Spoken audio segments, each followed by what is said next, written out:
자, 다음은 나라 밖 상황으로 좀 가보겠습니다. 미국인데요. 미국 지금 이른바 어떤 사면초가라는 표현이 나오는데 그 인물이 바로 일론 머스크 테슬라 창업자입니다. 지금 정부 일을 맡고 있죠. 그런데요, 지금 사면초가라는 얘기 굉장히 많이 나오거든요. 화면으로 몇 가지 좀 소개해드리겠습니다. 일단 안티 머스크 움직임인데 이거 본인이 만든 회사가 테슬라고 자동차 회사잖아요. 전기차. 불매 운동이 벌어지고 있고요. 테슬라 차량에다 불을 지르는 방화까지 나타나고 있습니다. 그리고 이 테슬라, 이 기업의 주가는 폭락 상태가 있습니다. 지금. 여기 보시면 영어로 뭐 동그라미 돼 있죠. 빨간 동그라미. 영어로 써 있는데 이 뜻이 뭐냐면 일론 머스크가 미치기 전에 저는 이 차를 샀어요. 그러니까 제 차는 건드려주지 마세요. 뭐 이런 스티커를 붙인답니다. 오죽했으면요. 거부감이 심하니까. 다음 보죠. 이런 일도 있어요. 그리고요. 트럼프 대통령의 측근 또는 참모인 인물들이 일론 머스크를 다 맹비난하고 있어요. 스티브 배넌, 굉장한 강경주의자인데 기생충 같은 불법 이민자라고 일론 머스크를 칭하고 있습니다. 그리고요. 피트 헤그세스 국방장관은 비인간적이고 통제불능한 사람이다. 루비오 국무장관은 머스크는 거짓말쟁이다. 이 점은 이게 거의 뭐 서로 같이 갈 수 없는 것처럼 보이는데요. 그런데 트럼프 대통령은 여전히 굉장한 신뢰를 보내고 있어요. 그러면서 테슬라 차량을 최근에 또 삽니다. 사는 모습까지 보여줘요. 확인해 보겠습니다. Started up in the last 30 years it's been successful. I don't think so. Wow. This is a different panel than I've had. Everything's computer. Terrorists I will because do that. I'll do it. I'm going to stop them. We catch anybody doing it because they're harming a great American company. And he did have an ability to do something that a lot of people didn't think of. He'd come in with bigger ideas, little hiccups, not big hiccups. But we saved a tremendous amount of money for the future.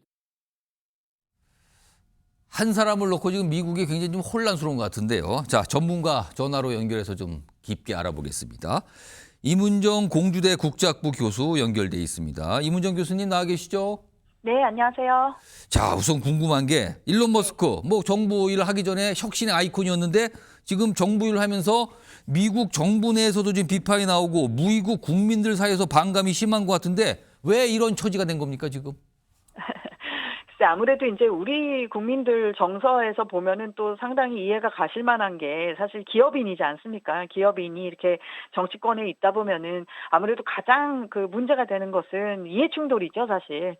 그래서 이해충돌 문제도 사실 당연히 있다고 봐야 되는 것이고, 그리고 이제 소위 이제 일론 머스크나 이 트럼프 대통령이나 어떤 면에서 좀 이념적이라고 할까요? 그런 부분에서 결이 좀 같다면 같다고 할 수가 있는 부분 중에 이제 소위 그 PC 운동이라고 했었었죠. 한참 이제 어떤 정치적 올바름 이것에 대한 어떤 저항으로 이제 또 뭐 허키즘 이런 거에 대해서 이제 비아냥거리는 것들이 있고 했었었는데 요컨대 어떤 진보적인 가치가 굉장히 무슨 어떤 절대적인 진리인 것처럼 하는 것은 오히려 이게 안 좋은 거다. 말하자면 이게 그것이야말로 어떤 자유에 대한 침해다. 이런 식의 지금 트럼프 대통령과 결을 같이 하는 그런 생각의 그 방식들이 있단 말씀입니다. 그래서 그런 부분에서 이제 또 일론 머스크가 워낙 또 아이콘적인 인물이기고 해서 이렇게 좀 같이 행보를 했지만 그에 대한 어떤 그런 이념적인 부분에 대한 어떤 또 저항도 또 있는 것이기 때문에 여러 가지가 지금 융복합적으로 반감을 좀 불러일으키고 있다고 보고 있습니다. 네. 지금 보시면 방금 소개했지만 트럼프 대통령의 참모들은 일론 머스크에 대해서 굉장히 못마땅하고 굉장한 비판을 가하고 있는데 또 반면에 트럼프 대통령은 또 굉장한 신뢰를 계속 보내고 있거든요. 트럼프 대통령은 왜 그런 겁니까? 그래서 그것도 아마 이제 그 비슷한 맥락에서 말씀드릴 수 있을 것 같은데요. 그런 어떤 본인들이 믿고 있는 그런 어떤 이념적인 부분들에 있어서 둘의 어떤 소위 말하는 케미라고 할까요? 두 분의 그런 그 조합이 나름 같이 양립 가능한 부분이 있을 것이고 뭐 개인적으로도 그런 감정들도 있을 수 있겠지만 아무래도 제가 좀 그래도 강조하고 싶은 거는 어떤 상징성이 크지 않을까 싶습니다. 왜냐하면 미국이라고 하는 나라가 글쎄요, 우리가 뭐 부러워하는 부분도 있고 참 저런 부분은 별로다라고 생각하는 부분도 있을 수 있지만 미국이라는 나라를 많은 나라들이 만약에 부러워한다라고 한다면 가장 부러워하는 부분이 이런 부분이잖아요. 어떤 혁신, 예. 그리고 굉장히 첨단적인 산업에 있어서 어떤 기업인들의 그런 굉장히 창조적인 정신으로 앞서 나가는 부분, 거기에 가장 어떻게 보면 최첨단에 있었던 인물이 이제 일론 머스크 같은 사람이기 때문에 예. 왜 우리는 일론 머스크 같은 사람이 안 나오지? 이제 이런 얘기들을 흔히 뭐 우리나라에서도 흔히 그런 얘기를 들을 수 있지만 다른 나라에서도 그런 얘기를 하잖아요. 그럼 미국이라는 사회가 왜 이런 인물을 가능하게 만드는가? 이제 이런 얘기들을 하고는 하는데 그런 차원에서 봤을 때는 일론 머스크가 뭐 문제가 많았던 건 어제 오늘 일이 아닙니다만 예. 그럼에도 불구하고 갖고 있는 그 미국이 갖고 있는 큰 장점, 그 혁신이라고 하는 장점, 뭐 스타링크가 됐던 뭐 여러 가지 뭐 기술의 발전을 보여줬지만 그런 부분에 어떤 응집된 그런 인물이기 때문에 그 부분에 대해서는 아무래도 지금 트럼프 대통령이 만들고자 하는 미국을 다시 위대하게라고 하는 슬로건에서는 여전히 같이 행보를 가져갈 만한 인물이라고 판단하는 것이 아닐까라고 생각을 합니다. 네. 그렇다면 지금 일론 머스크는 미국 내에서 저런 반감을 사고 있고 사실 국제적으로도 너무 좀 뭐랄까요 좀 불쾌한 발언들을 많이 하면서 다른 나라로부터도 굉장히 비판을 받고 있는데 트럼프 대통령이 일론 머스크를 정부에서 배제하는 상황은 벌어지지 않을 걸로 봐야 되는 겁니까? 글쎄 저는 이제 작년부터 그 캠페인 그 선거 기간 동안에도 말씀을 조금 방송이나 이런 걸 통해서 말씀을 드렸던 게 예.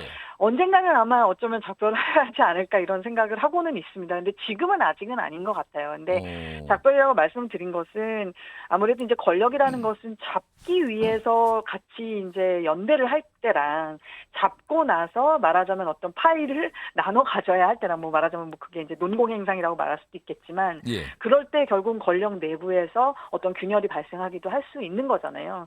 그리고 이제 또 트럼프는 결국은 지금 당장 2년도 남지 않은 중간 선거를 먼저 지금 염두에 두고 있고 본인이 재선을 못한다 하더라도 3년도 이제 4년도 안 남은 다음 차기가 또 누구냐라는 예. 것까지 이제 염두를 해둘 때에 어떻게 보면 이제 지금은 같이 연대를 구성을 해서 가겠지만 어느 순간 또 머스크가 너무 선을 넘는다든지 그 예. 내부 균열이 너무 심각해진다면 어쩔 수 없이 또 작별을 구하는 시간이 있을 수도 있겠죠. 그냥 그거에 대해서 지금 너무 예단을 하기에는 아직은 조금 빠르지 않나라는 생각을 합니다. 네. 자, 임 교수님 지금 미국에서 들려온 우리하고 관련된 내용이 있거든요. 이거 시청자님께 소개해드리고 다시 인터뷰 이어가 보겠습니다. 네. 우선 첫 번째 보겠습니다. 자, 이런 내용이 나옵니다. 지금 이 미국에서 생산된 LMO 이게 유전자 변형 농산물 감자거든요. 유전자 변형 감자예요. 근데 이거를 왜 한국은 수입 안 하냐라고 우리 쪽 장관에게 얘기했다는 게 보도가 됐었어요. 수입 제한 해제. 그러니까 이거 수입하라는 거죠. 근데 우리 정부는 물론 이런 논의 없었다고 이제 부인을 했습니다만 이런 내용이 미국 쪽에서 보도를 통해 나와요. 유전자 변형 농산물 왜 수입 안 합니까? 한국은? 뭐 이런 요구가 있었다는 거예요. 또 하나 있습니다. 소고기입니다. 지금 미국의 소고기 협회가 이런 요구를 정부에 한답니다. 미국산 소고기 30개월령 제한, 한국 제한하고 있거든요, 수입을. 근데 이거 왜 수입 안 하냐, 지금? 이거 왜 수입 안 하냐? 이걸 또 요구한답니다, 트럼프 행정부에. 우리 보고 사라는 거죠, 지금 이거. 자, 임문정 교수님. 네. 이거 둘 다 굉장히 우리로서 민감한 사안 아닙니까? 이거 가능하겠습니까? 그렇습니다. 우리가 얼마나 특히 우리 한국 분들이 워낙에 그 음식, 식품의 안전성 이런 것들에 대해서 굉장히 민감하고 예민하게 또 관리를 하고 있기 때문에 우리가 이제 뭐 꽤 벌써 오래된 얘기입니다만 과거에 이렇게 30개월령을 이렇게 제한하게 됐던 그 경위가 있었지 않았습니까? 뭐 광우병에 대한 걱정이라든지 등등 해서 그런 굉장히 사회적인 어떤 갈등과 그런 것을 딛고 이렇게까지 이 부분을 결정했었던 거기 때문에 이제 와서 이게 이제 다시 어떻게 보면 문제가 된다라고 할 수 있는 그 가능성이 내비쳐지니까 저로서도 좀 마음이 불편한데요. 이걸 통해서 이제 우리가 알 수 있는 것은 역시나 지금 결국 미국이 원하는 것, 트럼프 행정부가 원하는 것은 무역에서의 불균형을 어떻게 해서든지 균형에 가깝게 맞춰 가겠다. 그러면 결국 미국이 우리에게 팔고자 하는 것이 무엇이냐라고 할 때 주력 산업이 될 만한 것은 결국 에너지와 이 식량 쪽이구나. 이거를 다시 한번 좀 확인하게 되는 순간이라고 할까요? 그러니까 우리가 생각하는 것보다 미국이란 나라가 어떻게 보면 이 1차 산업이 굉장히 강국이고 1차 산업에 의존하고 있는 부분이 굉장히 크고 농업이나 이런 축산업의 말씀입니다. 예, 예. 그리고 그 분야에 계시는 분들의 어떤 정치적 영향력이라고 하는 것도 굉장히 크고 예. 이런 것들을 다시 한번 이렇게 좀 확인하게 되는 순간이라서 결국은 아무튼 우리 정부로서는 이 무역의 균형을 좀 미국이 어느 정도 그래도 납득할 수 있을 만한 이거 수치들을 맞춰가야 할 텐데 예. 그럼에도 불구하고 이런 역사적 경위, 우리 안에 있었던 어떤 사회적인 갈등 또 내지는 그런 것을 다시 번복할 수 없고 우리가 갖고 있는 또 우려가 무엇인지 이런 것들에 대해서도 정부 입장에서는 그래도 또 차분하게 설명을 또 잘 할 필요도 있다라는 생각을 합니다. 알겠습니다. 오늘 말씀 여기까지 듣도록 하겠습니다. 지금까지 이문정 공주대 국제학부 교수였습니다. 고맙습니다. 네, 감사합니다.